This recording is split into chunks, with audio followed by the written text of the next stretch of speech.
Hi, welcome everyone. And today we're doing a video. I'm doing a video with Courtney Patronus. You may have seen her on the Tea Talk and Tarot Tuesdays. We were all there together on Larissa's channel. And yeah, so today we've got an idea of talking about the things that helped us on our awakening journey and the useful tools that were there to help us when we were waking up as star seeds and realizing that we're spiritual beings having a human experience, and the tools that helped us. So Courtney, would you like to say a little bit about yourself? Yeah, absolutely. Thank you for having me here in the first place. My name's Courtney. Yeah, I am 29 years old. Grew up in Canada. I love travel to a bunch of different places. And yeah, I'm kind of just old soul relearning my way through this experience that we call life. Thank you. Yeah.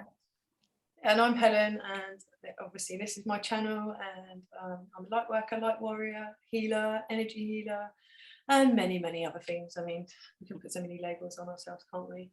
Ultimately, yeah. Multifaceted. Ultimately, just a light worker here to spread more light with my lovely friends. So, what would you say was your most helpful tool? An awakening. Yeah. And yeah. Which is so important to your awakening process, because it is a mixture of your mind, body, and soul that helps you really move forward in your path, because everybody does have a different path of awakening. But yeah, I found astrology, numerology, personal body graphs, learning your Vedic chart. I feel like all of that stuff really helped in understanding the different parts of me. You know, like we said, we're multifaceted, and when you can start pinpointing different parts of yourself and why perhaps you might lean towards acting a certain way or otherwise, it starts to kind of shape something in your brain that you can start really working with. You know, I think a lot of us are maybe a little bit confused on who we are, why we are the way we are, and how we can break down some barriers or blockages a little bit more seamlessly. Yeah, I totally agree. Got that sound distortion then. Apologise if anyone can hear that. Yeah, I completely agree. Like astrology is really helpful for me. It was one of the first things that that was around. Obviously, you have your star chart, you know your star sign, don't you? And yeah, when I looked into it when I was a bit older, in my early 20s, yeah, I really saw it as a blueprint of the moment we took our first breath, and how the energies affect each one of us at that moment. So I see it as a blueprint. I've started making a little booklet here, and that's that isn't a birth chart, that's just what one may look like. And yeah, some of the things within a chart. So the sun represents the self, the moon represents your emotions, your rising sign is how you relate to others, and your Venus sign is how you love and express love. Yeah. Your north node is your past life and where you're coming from, and your south node is your future progression in this life and what you're supposed to be working towards. And all placements help you have a deeper understanding of yourself. So yeah, do you want to screen share any possible websites? Yeah, absolutely. To look up their own. Oh, I've do you used mind? all sorts over time. Sorry. I just need the permission. Oh, sorry, I didn't realise that I hadn't put that on. There you go, you should be able to share now. Yeah, I like Astromatrix, and I think there's Cafe Astrology. Yeah, yeah, that's the one that I got up here, is the Cafe Astrology. Oh, yeah. So as you can see, there are heaps of different planets, nodes, houses. All of these things have different representations of who or what or how you might act in a situation towards somebody in a relationship or in your job, basically any kind of energy exchange that you're going to have with somebody. This will show you what you're more likely to lean towards. So I wonder, have you ever looked into, you see the numbers and the degrees along the edges, have you ever looked into the Sabian symbols that go along with your birth chart? No, I don't think so. So the Sabian symbols, they're really fascinating actually. I followed an astrologer for about 10 years or more, probably more now, Kate Pasha. I don't know if you know him. I can't remember the actual name of his website. That's just gone off my head. Kate Pasha, and he was an astrologer, and he introduced me to Sabian symbols, and they are basically, let's just see what I've written down so I get the correct. It basically gives you a deeper understanding of yourself, and obviously in our own birth charts we've got you could be born on the same day in different places, but your degrees would be different, and it gives you a different energy aspect. So they are descriptions or symbolic concepts and images, and they help you understand and visualize your chart on an energetic level. I'm just trying to see what I wrote down, and it was actually, they were obtained from ancient Mesopotamia source, and it was found in 1925. I think Oh, wow. Dane Rudger has translated it into a different form now, but yeah, basically it's like a mermaid swoops a fish out of the sea or something like that. That's an example of a Sabian symbol. So it goes through 360 degrees all the way through the signs, and it's like, you know, a whole journey from Aries to Pisces and all the way through, and each step has got a different description. And so when you look at your whole chart with the Sabian symbols next to it, it gives you a whole different energetical feel of your chart. I think people who read your chart generally take that into consideration when they give you an actual reading. I remember when I actually wrote mine out, and it made me see my chart in a whole different way. It was fascinating. That is fascinating. Yeah, it is. It's really interesting, especially if you're like an energetical type of reader, or you know, or you visualize, if you're a visualizer. Yeah, those symbols could really represent something even in your subconscious that you don't know was there until you see it. Yeah, I think my first one for my Aries birth sign is something like born with a foot in both worlds. That's my Sabian symbol for my birth sign, but obviously it goes through my moon, rising, or your ascendant. So what the other sign, I'd say the most ones that you want to look at when you're you know, looking at your chart is specifically your sun sign, your moon sign, rising sign. Rising sign, absolutely. And your Venus. And Venus. Yeah, but specifically those three, sun, moon. I think Mercury is important as well. Yeah, that's your just mind. for all of your retrogrades and stuff.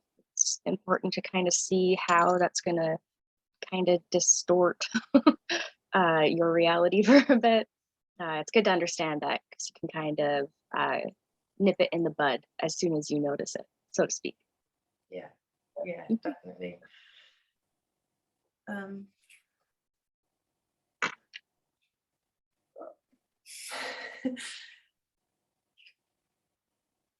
Yeah, so you have different elements in your chart of earth, air, fire, and water. I'm surprised ether isn't it there. Oh, sorry. Cardinal, fixed, immutable. Yeah, and you all have different quantities of that in your chart. And yeah, I was going to say something about the Mercury. Is like quite often it's quite close to. It's usually because Mercury is quite close to your sun. It's usually the sun. It's usually in your sun sign, or the sign very near to. Yeah, my Mercury's in Aries as well. So Yeah. Mine's in Aquarius. I wonder if it's different for people on cusps. yeah.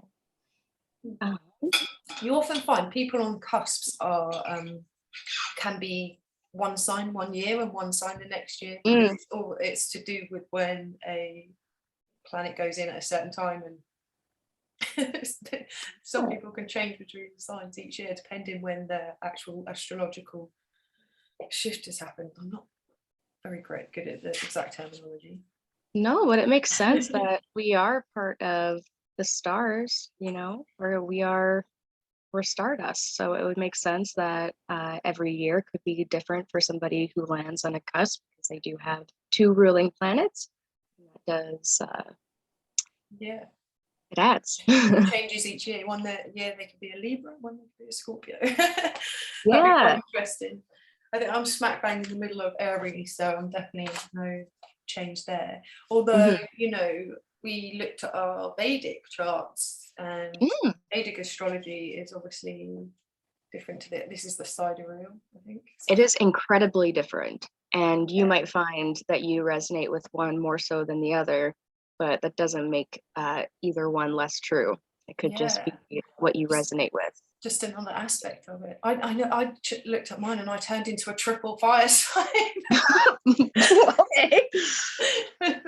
Fiery. It went from Aries with Capricorn rising and Capricorn moon to Aries with Sagittarius moon, Sagittarius rising. It went from the very grounded fire ball to fire. Just on fire. Triple fire. So I don't know. Yeah, but I think it's interesting to look. I think it's interesting to look into all of it, isn't it? Take it all into consideration. Yeah. So yeah.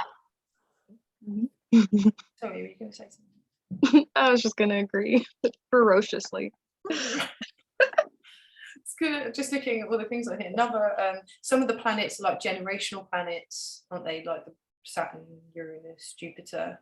They usually are over quite a long time. So we have generations of people within that same sign. That's when we all have like a collective goal to complete.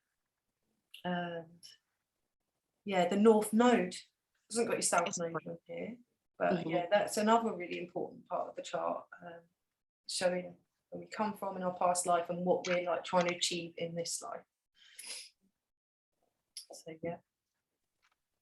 Yeah, and then the North Node is your karma, and then the South Node is, or is it the opposite way?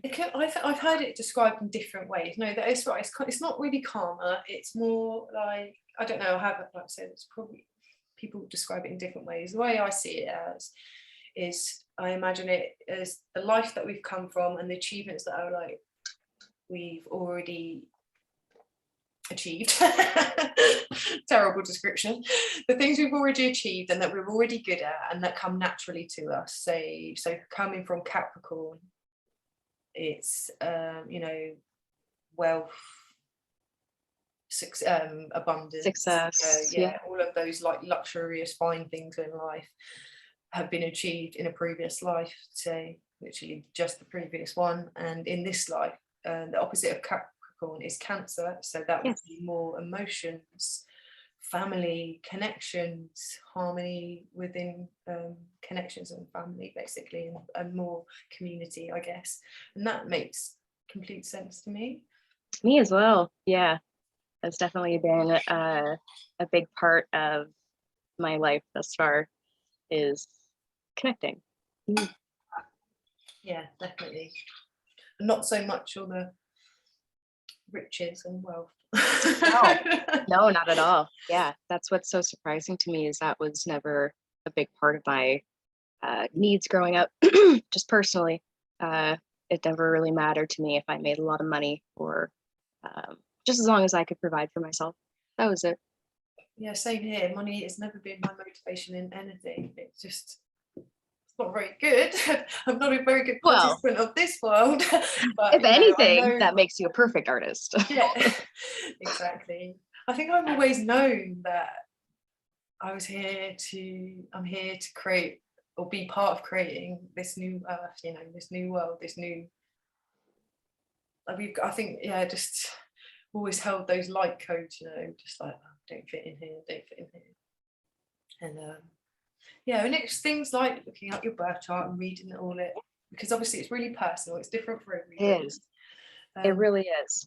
And just like by minutes, it could be completely different for you. So like, yeah, it's important to know the time for sure. Yeah. Yeah. So do you want to say what you need to? Yeah. So you need, yeah, you need your date of birth, of course. You also need to make sure you have the time and hour that you were born to the minute, as well as a location. So whether that is, yeah, just where you were born, whatever hospital you were born in. Yeah, the place you were born. Yeah, brilliant. So let's move on to something else that helps you, which is, and helped me as well, of course, which is having a numerology chart done, or just looking it up online. I wonder if you could quickly search all the life paths in a list rather than just absolutely one life path number. Would that be okay? Thank you for being the techie genius over there. Absolutely. Appreciate it. I can clickety clack. Yeah. I thought it'd be so obviously Courtney's there was life path 7. Yeah. There is all the way from 1, 2, 3, 4. There's the master numbers 11 and 22 as well. And 33? 33. Yeah. Didn't know about 33. But that makes sense. Yeah. Yeah, there you go. So, and that is, how's that calculated? It's so you need your birthday again and your full name, and basically it adds up all the letters, and each letter has a number.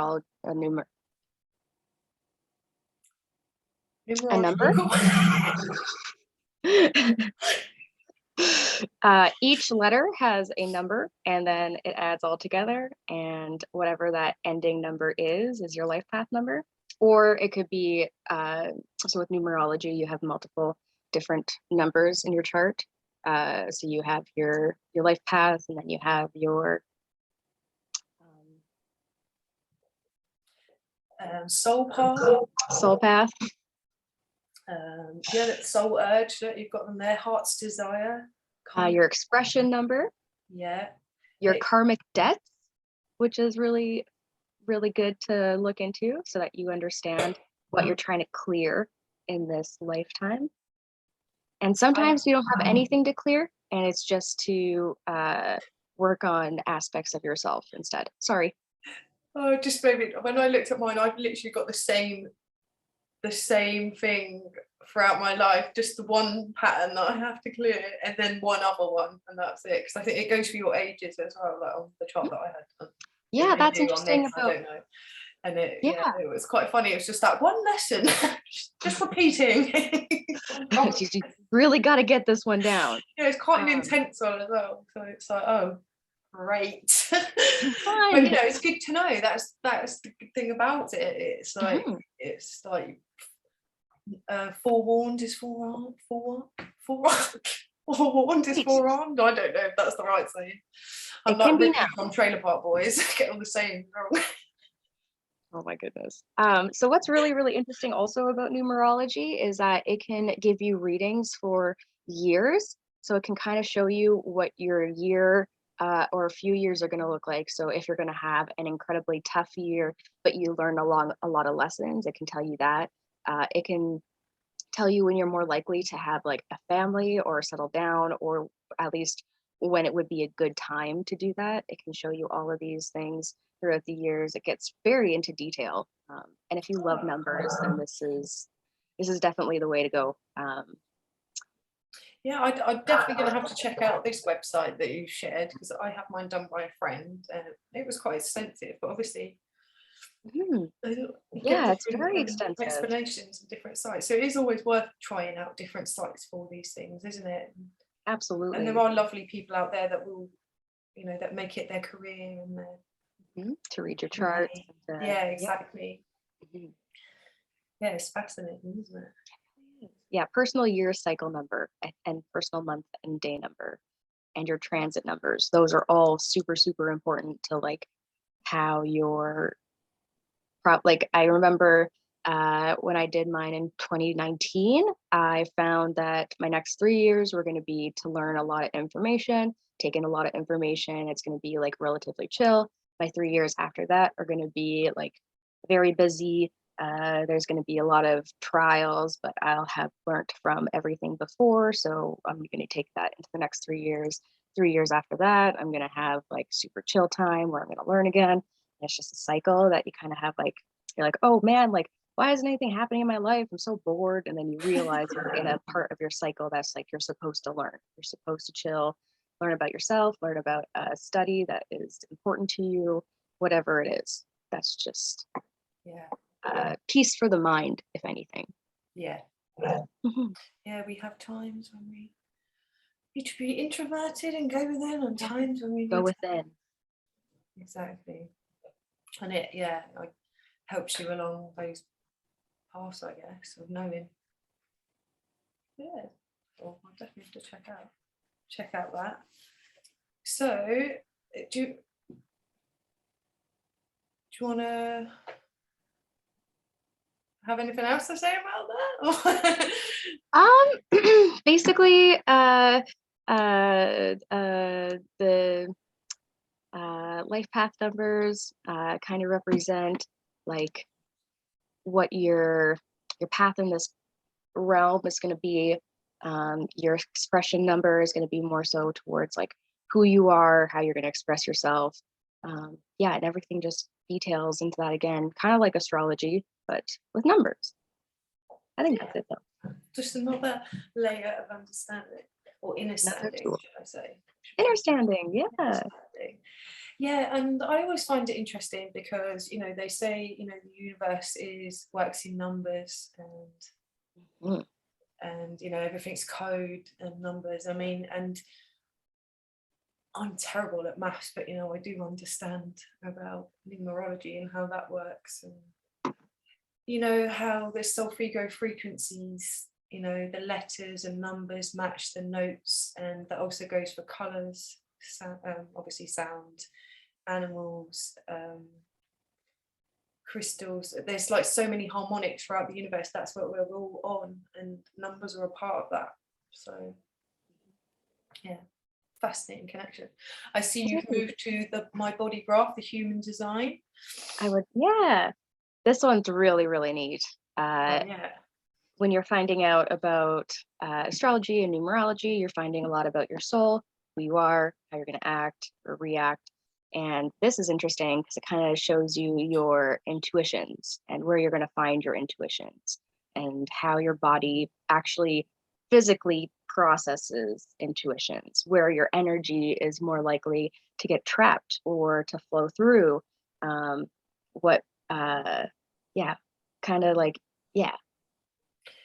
Yes. Yeah, I know what you're saying. So yeah, each of these little, so the triangle, I think that's the spleen there, isn't it? And then it's your base chakra, and these little triangles and squares are each of the different chakras and how they connect with each other. Yeah, it's fascinating seeing what yours looks like. And basically it's all unique as well. Each of those little things that you hover over will tell you a bit of information. And actually, I think this is quite interactive, isn't it? It is. As each day, obviously numerology changes each day. Each day, there's different effects on your body and how you're interacting with everything in the universe, and it can give you an explanation of how each day, the way you are, is interacting with the world or the energy. Yes. For one of them. Yes. Energetically, physically, mentally. This is going to kind of show you how your system operates. I actually have an app on my phone. It's just called Human Design. So if you wanted to just have it on your phone. But yeah, this is great. Yeah. I've not seen this one. This is fantastic. I'm gonna have to. This one's interesting too because it has like a little story that takes you on. So like down here, I don't know if you can see it this in. Yeah, see that you can like. But you can press play and it'll kind of bring you through your design and how each step kind of processes. Actually, I don't know if you can see that. That's what my chart looks Oh like. yeah, you can see it. Oh wow. Oh, you're lit up. So does it just? So it tells you things like if you're a generator. What else is it? So I'm a generator. And there's a manifesting generator, and there's receivers, I think, isn't there? So we all have different, and that's how we interact with each other, isn't it? It is. Yeah, on the app it's really useful. It does the daily thing as well. I'll just read what it says at the top of mine. Generator, Yes. sacral authority, split definition, 5-1 heretical investigator. So they all mean different things. When I click on each of those things, it will like tell me what they all mean and how they like connect with each other and how like I need to connect with other people and stuff. Yes. So split definition, I think, means that I need to have other people, at least one other person to interact with to have meaningful ideas and Sure. interactions and stuff like that. Something Yeah. like that. I'm probably saying it wrong. No, I think that makes sense. So you like get your my son's one, I think he needs a group or more for him to feel like he's getting the input that he needs. You know, it's all different for everyone. Yeah, because some people they do better in a group setting. Some people do better one-on-one. Yeah, and this kind of shows you why that is or how that happens and kind of how to work around it. Yes, this is very extensive. Oh yeah, you don't want to go too far into so the interesting thing with generators and projectors, and I can't remember the other one, but sorry. Generators are, they make their own energy, or they have their own energy, but it's like amplified with other people. That's correct. A projector is somebody who doesn't have their own energy and actually takes being with another person for their energy to manifest, basically, which is interesting because I have MS and I don't have any energy. So I find that so interesting that like when I am around other people or one-on-one, I feel like that gives me a big boost, which is funny because it doesn't just work because I have MS. It's actually a part of my body. It's just like it takes other people to really get me going. Yeah, isn't it fascinating how you get that confirmation from it? Yeah, I definitely read mine, but it's quite new to me as well. This one, like over the last year, I'd say 2021. I found out about it and I was just like, yeah, that really makes sense. You know what you said about where you get this instinct in the spleen, I've got that on mine, and so you just get that one gut punch bit of intuition, and that's it. Like you don't get it again. You just get that one download, that one warning sign, that one red flag. That's just that one, whatever it is, however it comes to you, even if it's that inner knowing. I literally feel it in there. The inner knowing, where that comes from. Some people, they have it in their spleen, and you can like tell when a situation doesn't feel right because it does give you like a bit of a conscious feeling inside your body, wherever that place is. And it makes sense that it's the spleen for me as well. I get a lot of issues there. But just like how people say that they just knew something was going to happen, or they just knew something was going to turn out a certain way, this is how you know. And you'll probably find it in your chart somewhere, but I mean in this chart, but that is true. Yeah, this isn't your true chart, is it? Yes. Is it? Yes.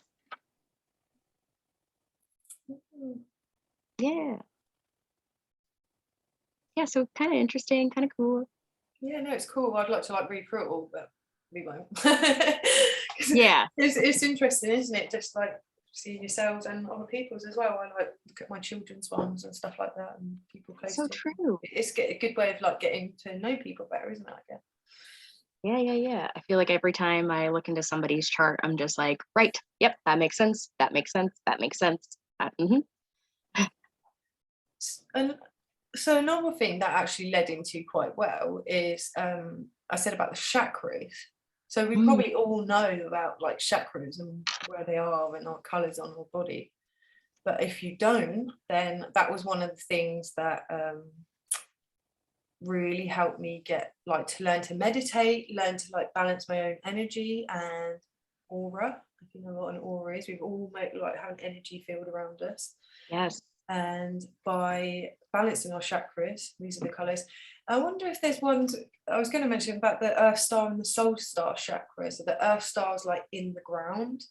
Is that And the Soul Star is like connecting to our higher self, so like real high above us. So that's when I learned about those chakras, that's when I really realised how we are like conduits. Yeah, there you go, conduits of energy for the earth. And for the higher energies, just by meditating and channeling down colours. You don't even need to say it, colors? just by being this conduit of light through our auras, through our chakras. It gave me, I had many moments of enlightenment, I would say, through learning about my chakra colours. So as you can see, the places on there and the colours, I would just do a simple breath exercise, and just because I didn't know what else to do, everything was intuitive. So I would just like knew what the colours were, like breathe the red into the base chakra, orange into the sacral, sacral, yellow into the solar plexus, green into the heart, blue into the throat, violet into the third eye, indigo into the crown, and you got your soul star. And I'd do that, and each one would be different. Like I would have like, it's really hard to put into words. I would have visualizations of things and people that needed to be cleared. I knew that I needed to cut cords. I needed to. Sometimes I'd get stuck on one because that one needed a lot of work. So I would just be breathing that color into my energy. Over time, once I got used to doing that every day, I found that my aura was really balanced, and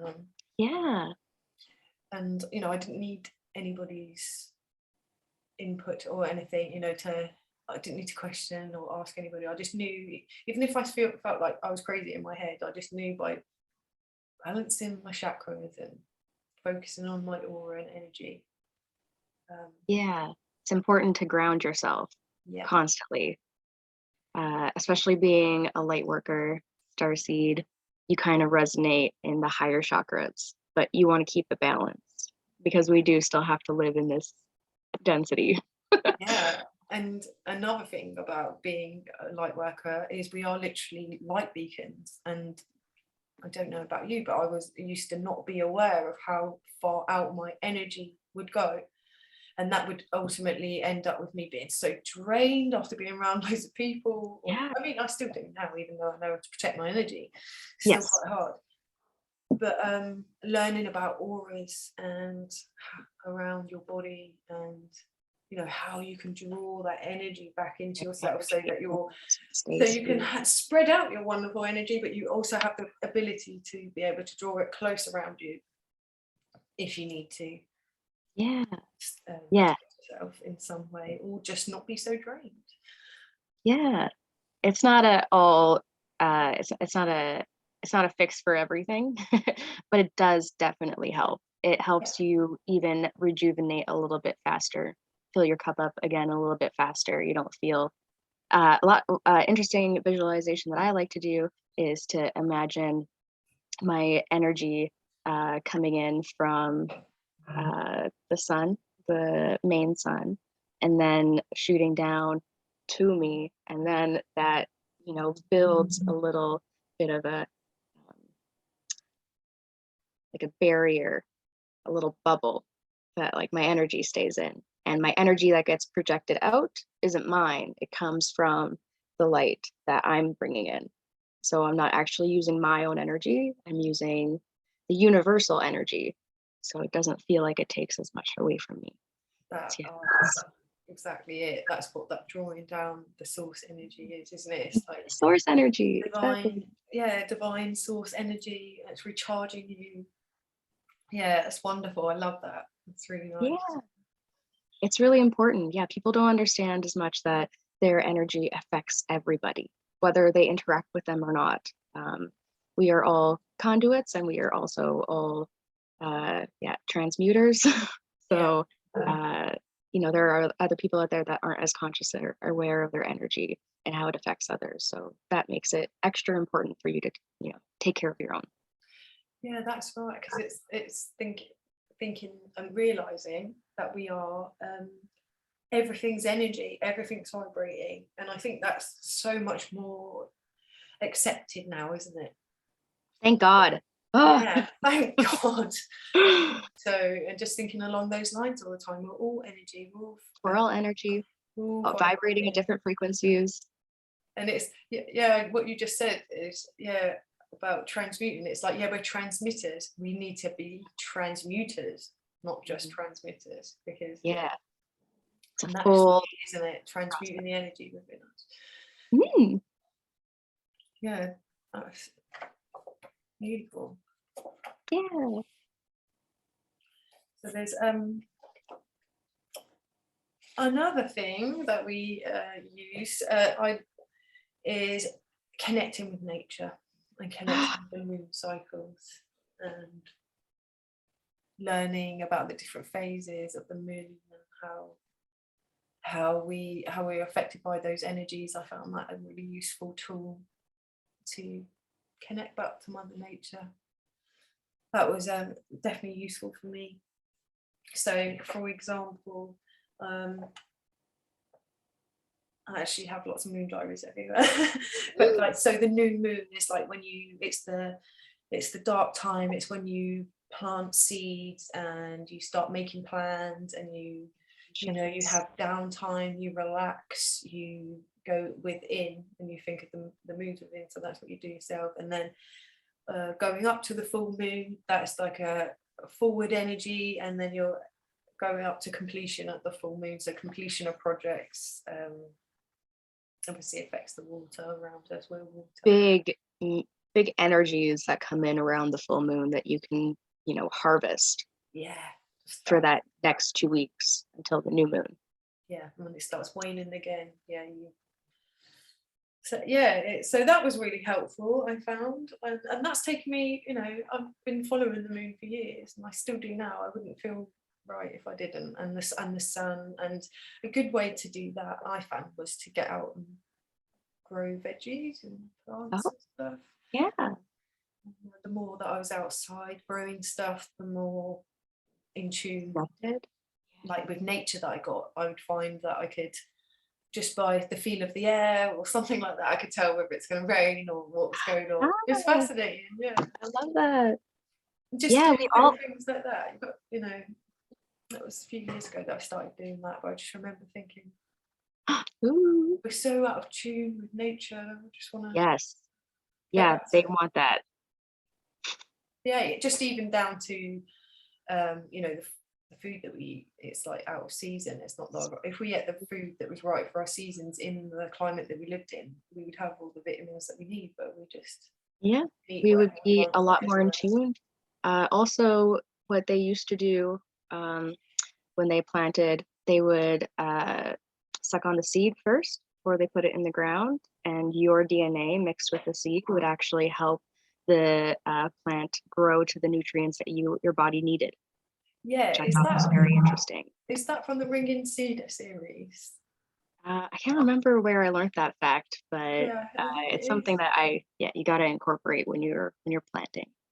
The Ringing Cedar, Anastasia. I'm sure it's from those books.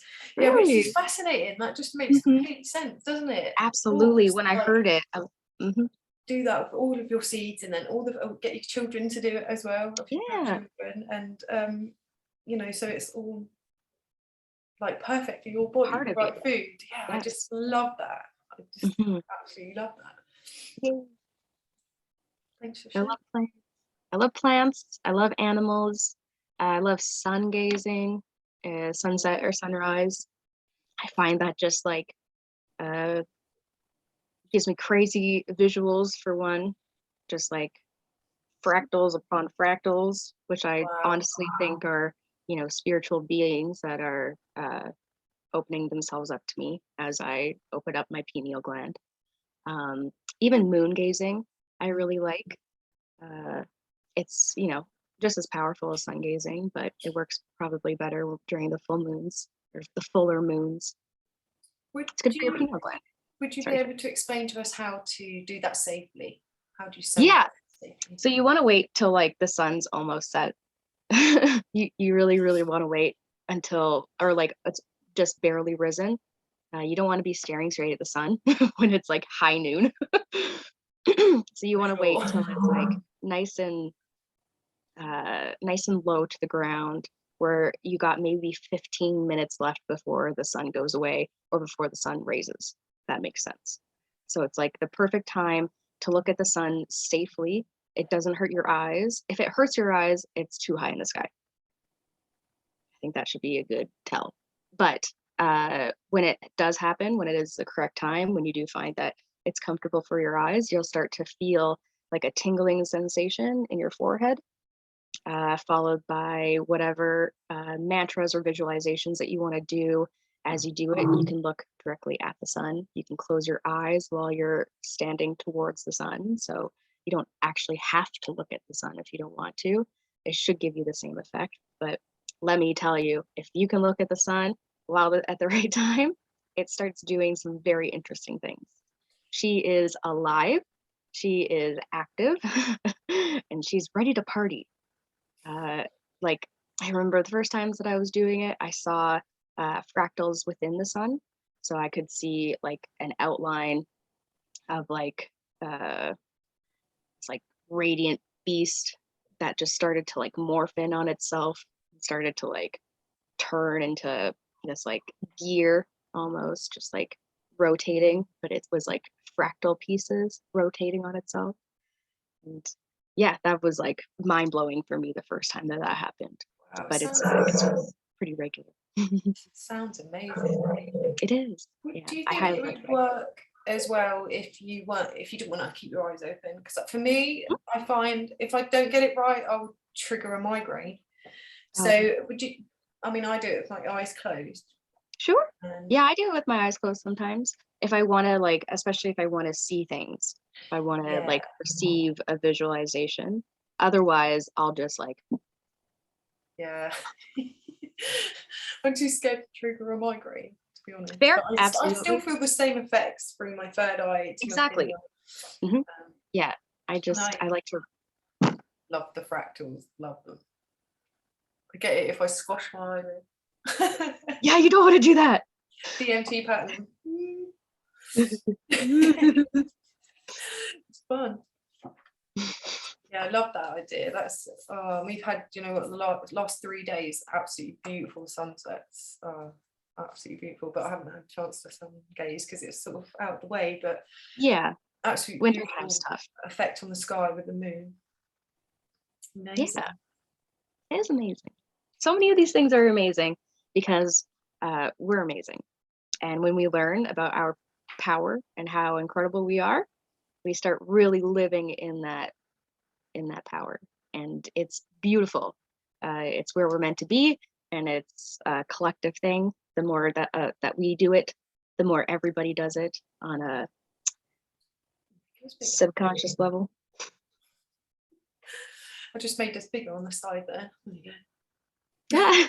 Yeah, no, I love the tools that we use, and there is one tool that we haven't mentioned, which we absolutely love. Maybe saving the best for last,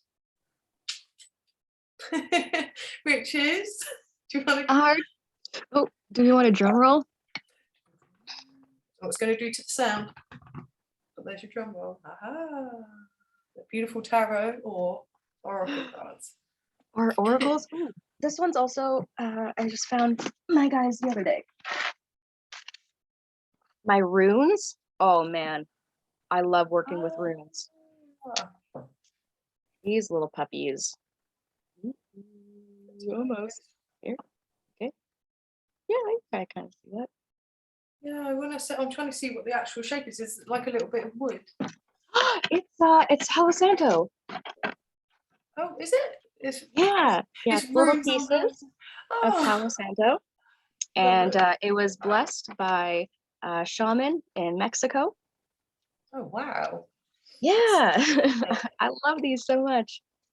So this is like a very old way of utilizing these tools. So the like definitions of each one is a little bit more old school, but it's the same idea, and I just love them so much. I feel so rustic when I use them. Are you going to share anything else on the screen? Shall I change the? Yeah, we should just me and you, just to hang out. Oh, there we go. Oh, you did it for me. Well, thank you. Yeah, I love the runes. I don't think I've had a set. I had a book about them, I think. I don't actually have a set, but yeah, I always found them quite like Viking vibes. Oh, and the good tarot. Yeah. Yes, the good tarot. I got my Shaman Tarot, which I find when I'm working with more of like a energy where I want to kind of get a feel for entity or a being. I feel like the Shaman deck is very good. It's got a lot of cards that are like. I haven't seen that deck. You have to show me.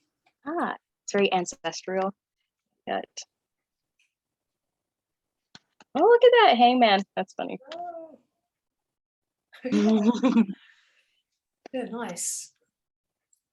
And they're great to use as a tool, aren't they, for confirmation and direction, for energy readings. Yeah, definitely. I wouldn't say they're scary or bad or anything like that. They link back to Atlantean times. I think there's a lot of misinformation out there about this tool and where it comes from. I think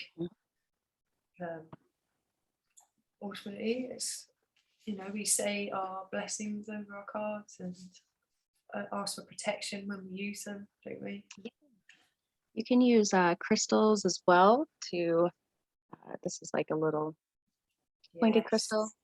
So you can kind of like cut a bit of the energy around it to protect it as well. I also, I leave crystals and stuff on top of my tarot cards. Yeah. So I try to charge them when I'm not using them. Where that big chunk of selenite just came from. And of course, crystals. I mean, God, I think that was one of the first things I ever had was crystals, a bit of amethyst. Yeah, how could we live without them? They're just so natural around us now. How could I forget you? We couldn't possibly. And I'm surrounded by them over here. I absolutely love it. There's a beautiful pendant that our friend Larissa made for me. And this necklace that you made for me. Oh, you're not there. I love it. I love the energy of it. I love wearing it. Yay! It's a really nice energy. Yeah, I think kyanite is like a good crystal for you too. It's very good psychic crystal, helps to bring in good psychic energies. And the blue just matches your eyes. Oh, yeah, it's absolutely stunning. I kind of like it falls into sort of a heart shape as well. I love it. Oh, look at that. I found more of it upstairs. I've got it everywhere. Ziggy took this for a little while. Oh yeah, you've got one of those nice pyramids. And then this is my like favorite. Oh, geode. My favorite. I cannot go without a geode. They are. I've actually found geodes. Just I won't go randomly? and get it now, but I've actually got geodes from the beach. Yeah, like and it's quartz inside. It's, honestly, yeah, it's amazing. They're in my plant pot at the front door. Oh, I love putting crystals in my plants. That's a beautiful place to put crystals in your plants. Yeah, I love them. Windows, and we cleanse them in windows in the moonlight or sunlight. In the moonlight, yeah. Whichever way you want to do it. but they're really special, and they all have different energies and protection. And of course, Yeah, you can put your own intentions into them, can't that's you? the thing. For a new moon, it's good to set an intention in your crystal while you charge it. And then for a full moon, it's good to put it out because that just heightens the charge from the new moon, from the intention. And each new moon cycle, you can put a new intention, or you can just remain with Yeah. attention. You can even ask your higher self to put the intention into your crystal for you. If you're not too sure what your intention is or where to put the intention, you just call on your higher self and let them do the work. Yeah, that's right. And you can do that with any crystal for any reason. And I'd say if you weren't used to crystals too much, maybe get quartz or something. There's a little pair that I have here. These are actually quite powerful, but you can program them for anything. These are like, when I pick these up, these are like imprinted to my hand. I probably shouldn't hold them on online because I'll probably go into a download. That's what always happens. Oh, I accidentally into something that I have to do. I don't have to do, but yeah, crystals are great, aren't they? You can like do really great meditations with them, and baths. put them on your chakras, do chakra healing. Yes. And just having them in your pocket or in your bra. In your pocket, in your bra. If you wear a bra.